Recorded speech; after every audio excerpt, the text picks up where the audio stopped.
Leo, hi, welcome and welcome back. Seer Soul 3 Revolution with me, Lise. It's going to be a general message for the sun and star sign of Leo, sun, moon, rising, Venus, wherever you may have Leo prominent in your chart. Okay, Leo, we're doing something a little different today. Today we're going to ask the archetype deck what energy, what archetype you have coming in. Spirit is saying love, so we're doing a love read. Every sign is different, and it is emphasis on love. Archetype, and then what we'll do is we're going to ask the archetypes. What energy is influencing you right now? What's the strongest archetype energy that's coming in for love? We're going to ask the astrology deck what planets or signs are influencing you right now to do with love. And then we are going to ask, we're going to get some words from your angels, ancestors, and guides that are around you right now to see what they literally have to say with words. Okay, and then I will, if I need to, I will clarify with the deck, with another realm's deck. Show me for Leo, Spirit. Wow. Show me for Leo. Archetypes. Show me what archetype wants to be seen right now for Leo, for love. Leo, for love. Show me.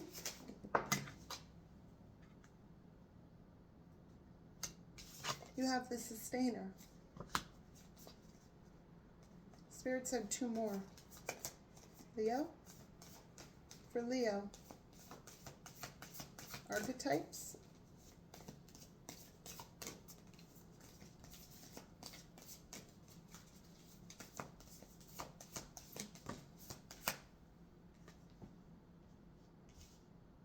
Anima Mundi. And one more. Archetypes.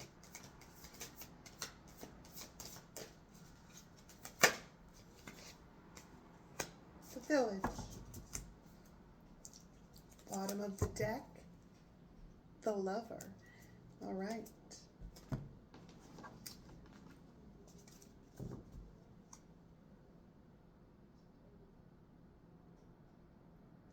All right, let's get into this really quick. What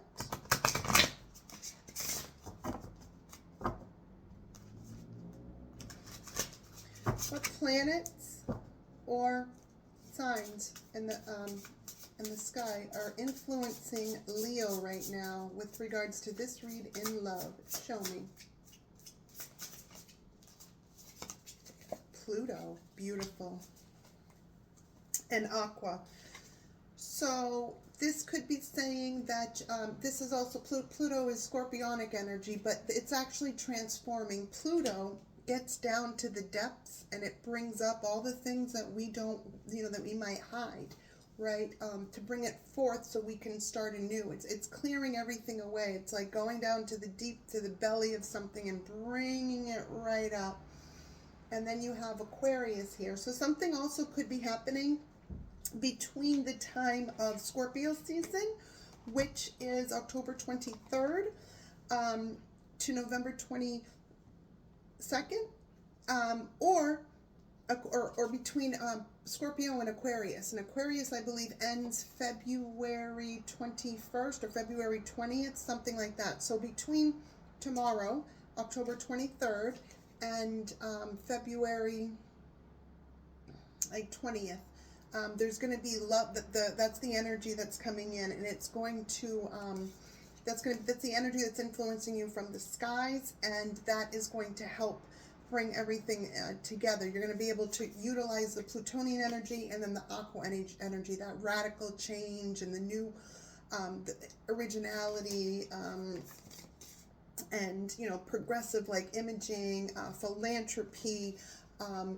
logical reasoning of the mind, and then you also have, wow, House 11, which is Capricorn, I believe. Friends, like-minded groups, and humanitarian beliefs. House 11 actually might be Aquarius. I'm not sure off the top of my head, but It's something like that. So basically what's going to be happening is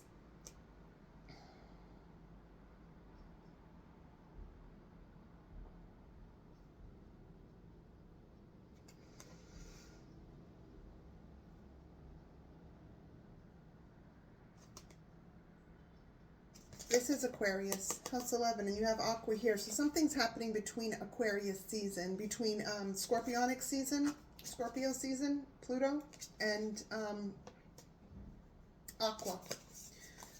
So you'll be going to the depths of something to purge a lot, and you're going to transform, period. The Sustainer. Now this I love. We're going to actually read from the book. Give me a second, Leo. All right, I'm back. So Leo, the Sustainer, the Peacemaker, the Upholder, the Perseverer. The Sustainer, the second archetype in the trio of existence, works behind the scenes, tending to the tasks of life. They cultivate gardens, pay bills, keep the meals warm and the mouths sweetly fed. The Sustainer is at peace in the process of life, knowing there is no start or finish to humble yet meaningful tasks. They have a natural inclination to nourish others, to archive, to preserve Earth's resources, to consider environmental impact, to see their role in the divine cycle of life. It's common for the Sustainer to become overworked, leading to resentment. Their tasks aren't glamorous, and therefore the Sustainer rarely receives the credit or attention. The Sustainer longs to hold things in place so badly, especially relationships, that they resist necessary change. Take the time with this archetype. It is within us all and needs our love. When in light, abundant, generous, supportive, reliable. When dark, overworked, resentful, trapped, and tired. You need to purge something. Look, the Sustainer's coming out, and then Pluto had come out. So you need to purge all of that because new love wants to come in. Once you purge all of that, you'll be able to see things past the mundane day-to-day stuff. You deserve this, Leo. You deserve love. We will move on to Ennemia Mundi.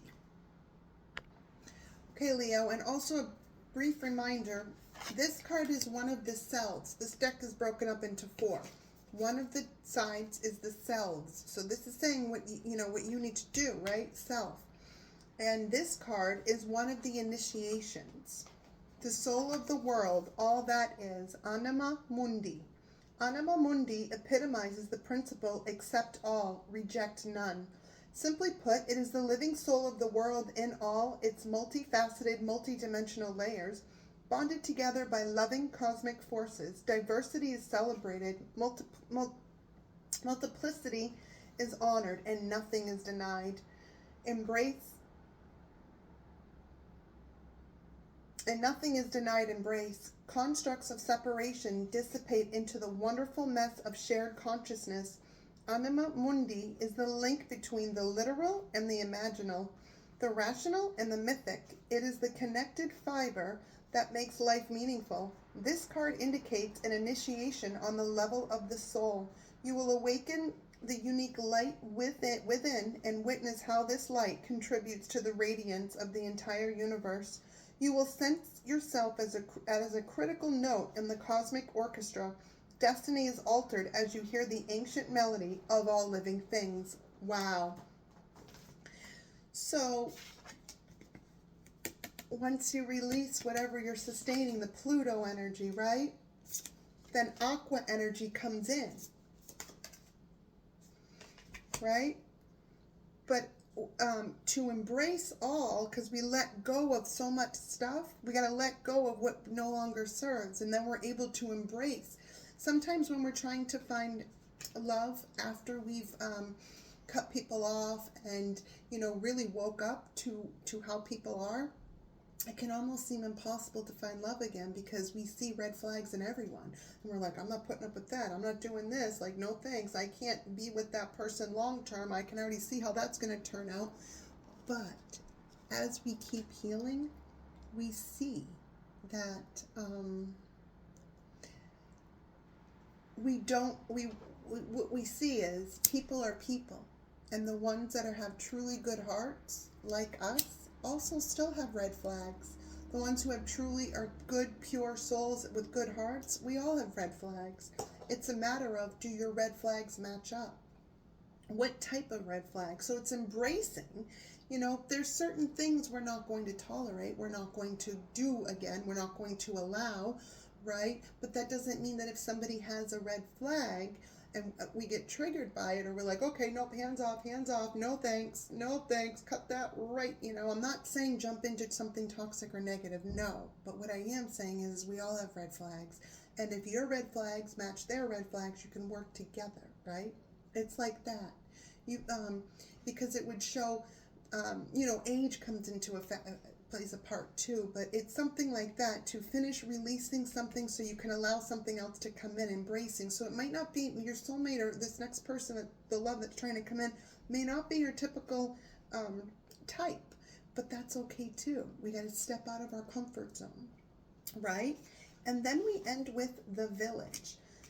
So let's see what that says.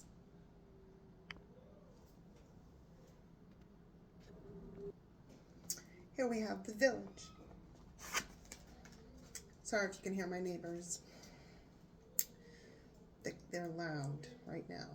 Not usually, but now they are. All right, sorry, Leo.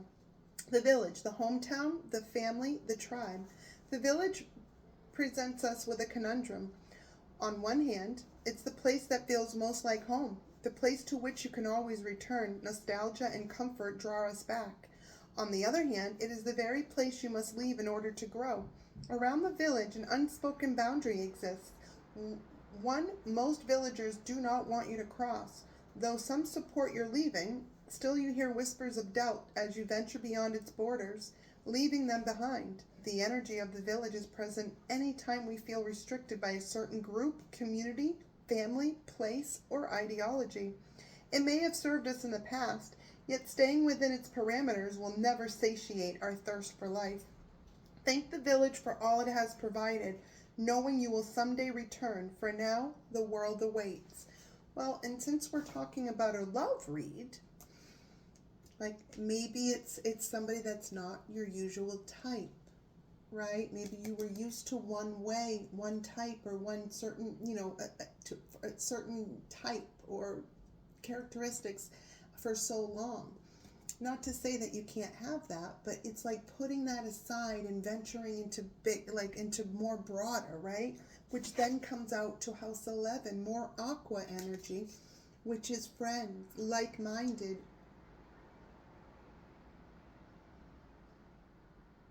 groups, and humanitarian beliefs. Yeah. May not be aqua energy, but I think it is.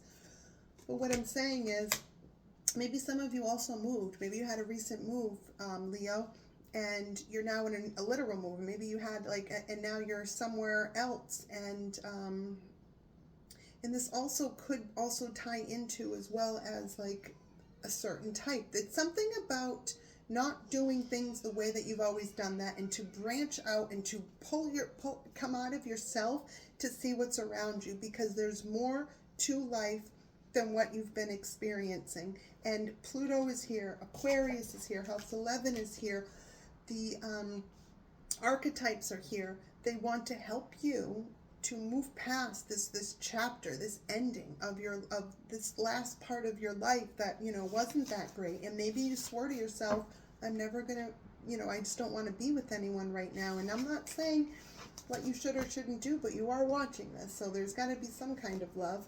Look, and the lover at the bottom, that's you. You are the lover. And look, it's a swan of all things, and swans what? Mate for life. They really do. Let's get some words from the angels, ancestors, guides. What do you want to say to Leo with regards to this reading?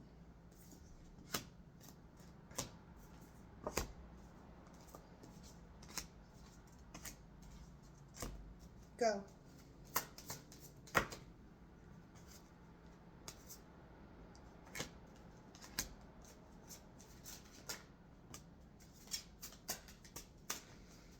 Beautiful. Bottom of the deck, you have focus. So your guides are saying focus.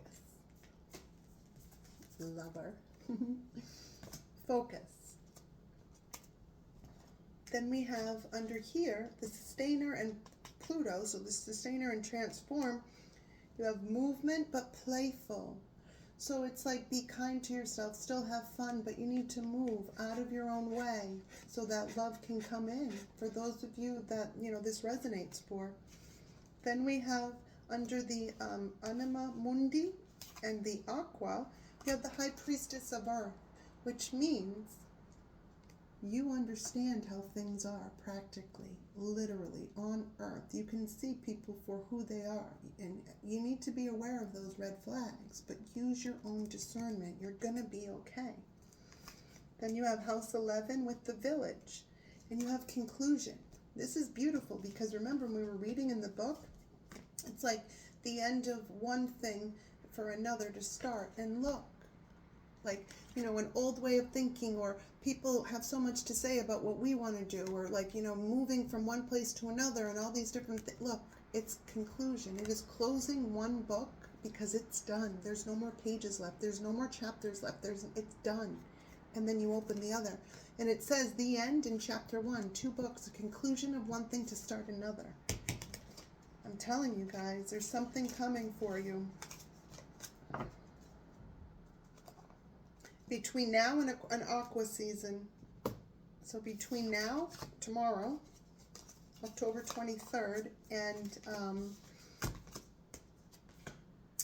and late February.